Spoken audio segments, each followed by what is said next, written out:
तो आज जो हमारा क्वेश्चन जो ग्रामर का क्वेश्चन इसका है, इसको हम कंप्लीट करेंगे इंशाल्लाह। और ये लेसन जो है द फाउलर एंड द क्वेल्स, जो पहला लेसन आपका है वो कंप्लीट हो जाएगा इसी के साथ। और इस ग्रामर वर्क में आपको क्या देखना है, आपने फोर्थ में आपने सेंटेंस की किस्में पढ़ी है कि कौन सा सेंटेंस किस तरह से है, ये आपने फोर्थ में पढ़ा है। तो उसी के हिसाब से जो है आज आपको इन यहां पर कुछ जुमले दिए हुए होंगे, हालांकि वो जम्बल्ड वर्ड्स है। पहले आपको जुमला उसको बनाना है और फिर उस जुमले के बारे में आपको ये कहना है कि ये कौन सा किस किस्म का सेंटेंस है।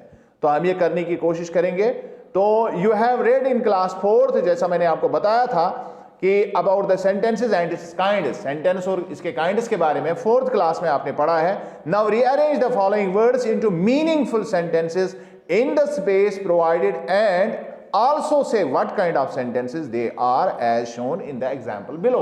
तो वहां आपकी बुक में अगर आप देखेंगे, आपके बुक में इसमें जो है खाली जगह दी हुई है जहां पर आपको सेंटेंस पहले बनाना है, फिर सेंटेंस के आखिर में यह लिखना है कि ये कौन सा सेंटेंस है, किस किस्म का ये सेंटेंस है। पहली जो एग्जाम्पल है वो दी हुई है, हम पहले एग्जाम्पल पढ़ेंगे। एग्जाम्पल दी हुई है इसमें, give your me please pen. ये जम्बल्ड है, अब हमें रीअरेंज इसको पहले करना है। तो इसने खुद हमें दिखाया है कैसे रीअरेंज करना है। तो give your me please pen, जब हम इसको रीअरेंज करेंगे, इसने किया है, ये एग्जाम्पल है। तो इसको बनेगा, जो जुमला बनेगा वो बनेगा give me your pen please, give me your pen please. जहां कहीं भी, ये आपने फोर्थ में सीखा होगा, जहां कहीं भी आप प्लीज देखते हैं तो हम उसको इंपेरेटिव सेंटेंस कहते हैं। इसमें हम रिक्वेस्ट, कमांड, ऑर्डर्स जब भी हमें दिए जाते हैं तो उसको हम इंपेरेटिव सेंटेंस कहते हैं। क्या कहते हैं? Imperative sentence. तो अब हम दूसरा जो पढ़ेंगे, दूसरा जो अब हमें खुद करना है, sky the blue is. Very good. तो इसका जो सेंटेंस बनेगा, आपने बनाया the sky is blue, the sky is blue.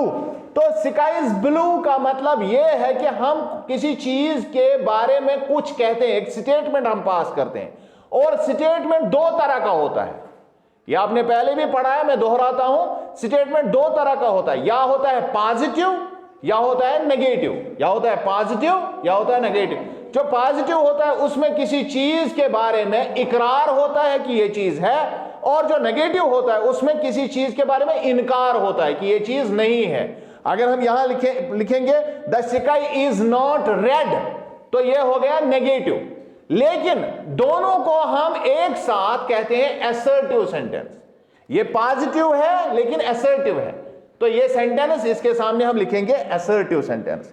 उसके बाद है दूसरा जुमला, इन रीड आई स्टैंडर्ड फिफ्थ। पहले हम सेंटेंस जुमला बनाएंगे। Very good, I read in fifth standard. इसमें भी वही बात है कि किसी चीज का इकरार है, मैं फिफ्थ में पढ़ता हूं, इकरार है इस बात का कि मैं पढ़ता हूं, समझ रहे हैं? तो यह भी असर्टिव है। क्या है ये? असर्टिव। और इसको आप पॉजिटिव भी लिख सकते हैं। उसके बाद number third, under, cat, table, the, is. अब इसको जुमला बनाइए। Very good, the cat is under the table. यहां पर भी इकरार है, यह भी असर्टिव पॉजिटिव सेंटेंस। बात समझ आई? Then comes number fourth, did this wire you from gate. और ये अगर आप इसमें देखेंगे, इसमें लास्ट में नोट ऑफ इंट्रोगेशन लगा हुआ है, जो क्वेश्चन मार्क जिसको आप कहते हैं। तो इसको क्वेश्चन बनाना है। जब भी आपको क्वेश्चन बनाना होगा तो वहां पर हम auxiliary verb do, does, did, have, has, had, इस तरह के अल्फाज पहले लिखते हैं। तो इसमें डिड पहले आएगा, तो या डिड जो है, डिड से पहले हम और भी हिस्सा हम लगा सकते हैं, लेकिन वो जुमले का मेन हिस्सा नहीं होना चाहिए। तो हम क्या कहेंगे? From wire did you get this, या हम लिख सकते हैं और wire did you get this from, दोनों तरीके सही है। या इसका सेंटेंस बनेगा एक तरीका यह है from wire did you get this, फिर नोट ऑफ इंट्रोगेशन, या हम लिखेंगे और wire did you get this from, फिर नोट ऑफ इंट्रोगेशन। तो ये सेंटेंस जो है क्वेश्चन है, तो इसको हम सेंटेंस के एतबार से हम इसको इंट्रोगेटिव कहते हैं। ये इंट्रोगेटिव सेंटेंस है। कौन सा सेंटेंस है? यानी जिसमें क्वेश्चन पूछा जाता है, ऐसे सेंटेंस को हम क्या कहते हैं? जोर से बताइए। इंट्रोगेटिव सेंटेंस, इसको इंट्रोगेटिव सेंटेंस कहते हैं। और जो लास्ट में इस पर निशानी लगी हुई है, क्वेश्चन मार्क लगा हुआ, उसको भी इसी वजह से नोट ऑफ इंट्रोगेशन कहते हैं। क्या कहते हैं? नोट ऑफ इंट्रोगेशन, यानी दूर से ही पता चलता है कि ये सवाल है, ये क्वेश्चन है। उसके बाद number 5, go you should to a doctor, good. अब इसका जुमला बनाना है, you should go to a doctor, you should go to a doctor. पहले भी मैंने आपको बताया, जब हमने पहले पढ़ा तो मैंने आपको बताया, जिसमें किसी को एडवाइस देंगे, जिसमें किसी को रिक्वेस्ट करेंगे, ऑर्डर देंगे, तो ऐसे सेंटेंस को हम इंपेरेटिव कहते हैं। मैं आपसे कह रहा हूं, आपको डॉक्टर के पास जाना चाहिए, आपको, तो मैं ये एडवाइस कर रहा हूं आपको। जब मैं एडवाइस देता हूं तो ये इंपेरेटिव सेंटेंस हो गया। क्या हो गया? तो हम इसके सामने लिखेंगे इंपेरेटिव सेंटेंस। उसके बाद है 6th one, a great idea, what is it. यहां पर आप देखेंगे, यहां पर एक खास निशानी है, इसको नोट ऑफ एक्सक्लेमेशन कहते हैं। जो ये लकीर दी हुई है और इसके नीचे डॉट है, इसको क्या कहते हैं? Note of exclamation. उसको नोट ऑफ इंट्रोगेशन कहते हैं, जो सवाल के सामने होता है। लेकिन जब जुमला ऐसा हो जिसमें हम अपनी फीलिंग्स को जाहिर करते हैं, तो उसको हम एक्सक्लेमेटरी सेंटेंस कहते हैं। पहले सेंटेंस बनाएंगे तो सेंटेंस बनेगा, what a great idea, what a great idea it is, what a great idea. जरूरी नहीं है आप इट इज इसमें लिखेंगे, क्योंकि इसमें वर्ब का उतना इंपॉर्टेंस नहीं होता है जितना फीलिंग का होता है। इसमें वर्ब की इंपॉर्टेंस कम होती है और फीलिंग की इंपॉर्टेंस ज्यादा होती है। तो फीलिंग अगर कंप्लीट हो गई तो फिर वर्ब की जरूरत नहीं है, वर्ब लिखे आप या ना लिखे उससे ज्यादा फर्क नहीं पड़ता है। तो हम इतना भी लिख सकते हैं, व्हाट अ ग्रेट आइडिया, तो अंडरस्टूड है इट इज या इज इट। तो note of exclamation, not interrogation, note of exclamation. जब नोट ऑफ एक्सक्लेमेशन डालेंगे तो एक्सक्लेमेटरी सेंटेंस हो गया, तो सामने लिखेंगे एक्सक्लेमेटरी सेंटेंस। उसके बाद है 7th, do you wire live,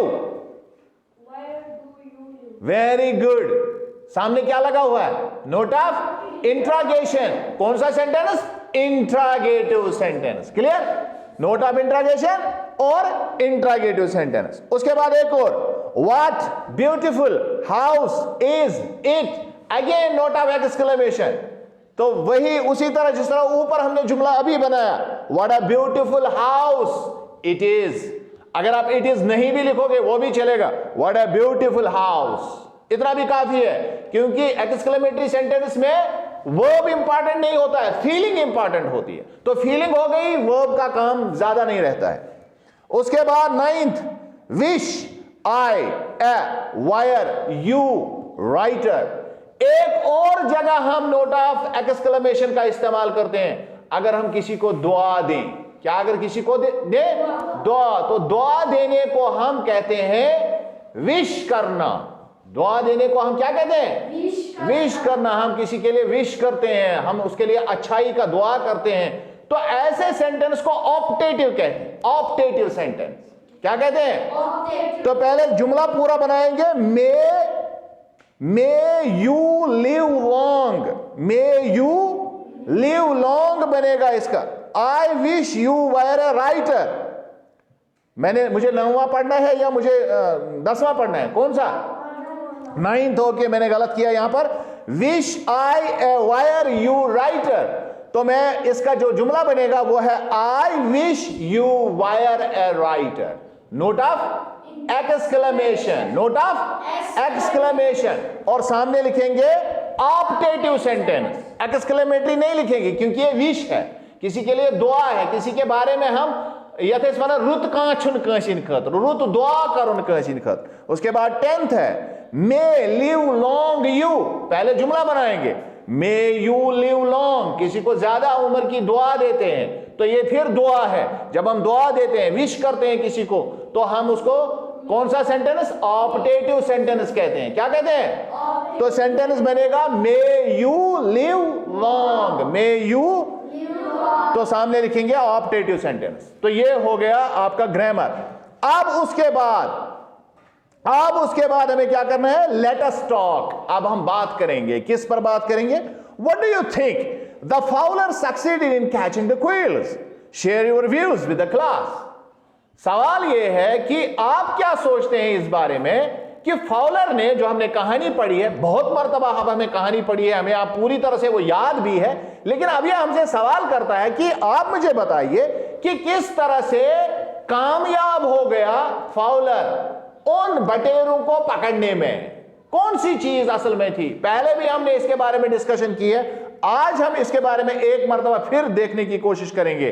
तो answer is the wise have said.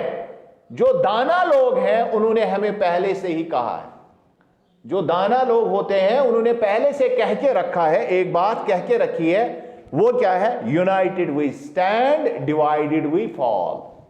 एक कहावत है, दाना लोगों ने कही है ये कहावत, united we stand, divided we fall. यानी जब हम एक साथ होते हैं तो हम किसी का भी मुकाबला कर सकते हैं, लेकिन जब हम बिखर जाते हैं, जब हमारी यूनिटी खत्म हो जाती है, इत्तेहाद, एकता खत्म होता है, तब हमारे ऊपर बाकी लोग गालिब आ जाते हैं। वो हमारे साथ फिर जो चाहते हैं वो कर सकते हैं। So at first the quailers did not know how to save their lives from the fowler.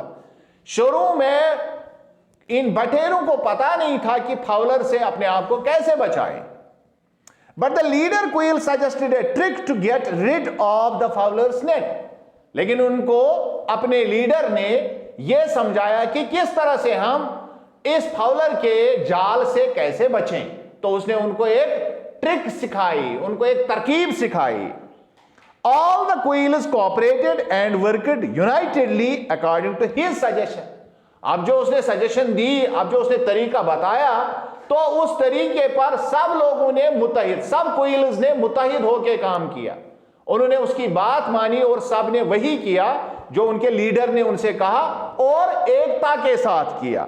Thus saved their life from the fowler. इस तरह एकजुट होकर जब उन्होंने काम किया तो अपने आप को बचाया फाउलर से, इस शिकारी से अपने आप को बचाया। The fowler was unable to catch them because of their unity. अब यहां जवाब यह आता है, हमारा सवाल जो था कि किस तरह से उन्होंने अपने आप को बचाया, तो उन्होंने एकता से बचाया अपने आप को, उन्होंने यकजहती से अपने आप को बचाया, यूनाइटेड वो हो गया, यूनिटी से अपने आप को बचाया। But there unity did not last for long. लेकिन उनका ये इतिहाद, उनकी ये यकजहती ज्यादा देर कायम नहीं रही। They began to quarrel about small issues. अब उन्होंने छोटी मोटी बातों पर एक दूसरे के साथ लड़ना शुरू कर दिया। उससे क्या हुआ? Which resulted in disunity among them. और इससे उनका इतिहाद टूट गया, उनकी एकता खत्म हो गई और वो पारा पारा हो गए, इधर उधर हो गए। कोई एक बात सोचता है, कोई दूसरी बात सोचता है। फिर क्या हुआ? The leader quail also left them with some of his followers. Leader quail ने भी उनसे अब किनारा कशी इख्तियार की, वो भी वहां से भाग गई। क्यों? लीडर ने उनसे कहा कि देखिए आप आपस में क्वारलसम है, आप लड़ाई झगड़ा करते हैं, आपकी यूनिटी नहीं है, यहां खतरा है, मैं आपके साथ नहीं रहूंगा। Therefore they became leaderless and the disunity grew more and more among them. अब उनका कोई सरपरस्ती भी नहीं था, लीडर भी नहीं था उनका, और उनकी जो यकजहती वो दिन ब दिन और ज्यादा कम हो गई, उनकी डिसयूनिटी और ज्यादा हो गई। तब क्या हुआ? Thus the fowler succeeded in hunting them with ease. तो जो फाउलर था, शिकारी था, हंटर था, उसके लिए आसान हो गया उनको पकड़ना। अब बात समझ आ गई? तो एक तरह से हमने फिर से वो कहानी को रिपीट किया इस क्वेश्चन के जरिए से। तो ये इसका जवाब है। उसके बाद इस का लास्ट वाला क्वेश्चन है लेट अस राइट। अब हमें इसके बारे में लिखना है। क्या, किसके बारे में? The moral of the story is united we stand, divided we fall. ऊपर भी मैंने यही मॉरल लिखा है कि जब हम एक साथ होते हैं, एकता होती है, तो हम किसी का भी मुकाबला कर सकते हैं। लेकिन जब यूनिटी खत्म हो जाती है तो फिर हम किसी काम के नहीं रहते हैं। और यूनियन इज स्ट्रेंथ, या इत्तेफाक में ताकत होता है। जब एक दूसरे के साथ हम इत्तेफाक करते हैं, एक दूसरे की बात मानते हैं, एक दूसरे का साथ देते हैं, तो इसमें ताकत होती है, इसमें ताकत होती है। What are the disadvantages of non cooperation? अब सवाल यह है कि अगर नॉन कोऑपरेशन हो, एक दूसरे के साथ इत्तेफाक ना हो, ना इत्तेफाक की राय हो, तब जाके इसमें कौन कौन से मसाइल पैदा हो सकते हैं, इसके बारे में आपको कुछ लिखना है। तो जवाब यह है, unity brings peace and prosperity to the society. पहली बात, इत्तेहाद हर सोसाइटी में दो चीजें लाता है। कितनी चीजें? और यही दो चीजें इंसानों के लिए भी बहुत जरूरी है और बाकी जानदारों के लिए भी बहुत जरूरी है। कौन कौन सी चीज? Piece and prosperity. पीस का मतलब होता है अमन, और प्रॉस्पेरिटी का मतलब होता है कि इंसान अच्छे तरीके से अपनी जिंदगी गुजर बसर करे और उसके बाद हर चीज, हर वसाइल उसके पास मौजूद हो। यानी प्रॉस्पेरिटी के अमीरी, खुशहाली, समझ रहे बात? तो खुशहाली और पीस, अमन, ये दो चीजें हैं जो हर शख्स को जिंदगी बसर करने के लिए बहुत जरूरी है। और ये दोनों चीजें कैसे होती है? यूनिटी से। ये कैसे हासिल होते हैं? यूनिटी से। But the disunity brings the destruction. लेकिन अगर ना इत्तेफाक की राय हो, इत्तेहाद न हो, तब जाके क्या होता है? इससे तबाही होती है, इससे तबाही होती है। Cooperation and unity have innumerable advantage. इसलिए हमें मान लेना चाहिए कि अगर मैं आपस में इत्तेफाक राय हो, दूसरी बात, अगर एक दूसरे के साथ हम कोऑपरेट कर रहे हैं, हम आपस में एक दूसरे की बात मानते हैं, एक दूसरे के मशवरे को नजरअंदाज नहीं करते हैं, तो इसके बहुत सारे फायदे, एडवांटेजेस का मतलब होता है फायदे, इसके बहुत सारे फायदे हैं। Whereas non cooperation leads to disunity and opens the doors for enemies। लेकिन अगर इत्तेहाद आपस में ना हो, नॉन कॉपरेशन हो, हम एक दूसरे की बात तस्लीम ना करते हो, मानते ना हो एक दूसरे का, और उससे क्या होता है? उससे डिसयूनिटी पैदा होती है, ना इत्तेफाक की राय पैदा होती है, यकजहती खत्म हो जाती है, और दुश्मन के लिए दरवाजा खुलता है, दुश्मन के लिए दरवाजा खुलता है। It turns love into hate and promotes the quarrel। और हमें आपस में जो मोहब्बत होती है वो खत्म हो जाती है। ना इत्तेफाक की राय से क्या होता है? मोहब्बत खत्म होती है और आपस में लड़ाई झगड़े पैदा होते हैं, आपस में हम लड़ाई करते हैं। फिर it increases the burden of the work and turns it into A uphill task. और हमारा छोटा सा काम भी बड़ा लगता है। यानी अगर आप घर में 10 भाई हो, उनके लिए अगर वो कोऑपरेट करेंगे, यूनिटी रखेंगे, तो उनके लिए कोई बड़े से बड़ा काम हो वो आराम से करेंगे। लेकिन अब अगर वो आपस में यूनिटी नहीं रखेंगे तो छोटा सा काम भी उनके लिए बड़ा हो जाएगा, क्योंकि एक इंसान ज्यादा कुछ नहीं कर सकता है, बल्कि उसको दूसरों के साथ कोऑपरेशन करके, दूसरों के साथ अच्छी तरह से यकजहती के साथ आसानी होती है उसको काम करने में। Non cooperation makes you lonely. और अगर आप दूसरों के साथ इत्तेफाक ना करें, दूसरों के साथ अच्छी तरह से कोऑपरेट ना करें, तब आप अकेले हो जाते हैं। क्या हो जाते हैं? अकेले हो जाते हैं। And unproductive and brings decay and destruction.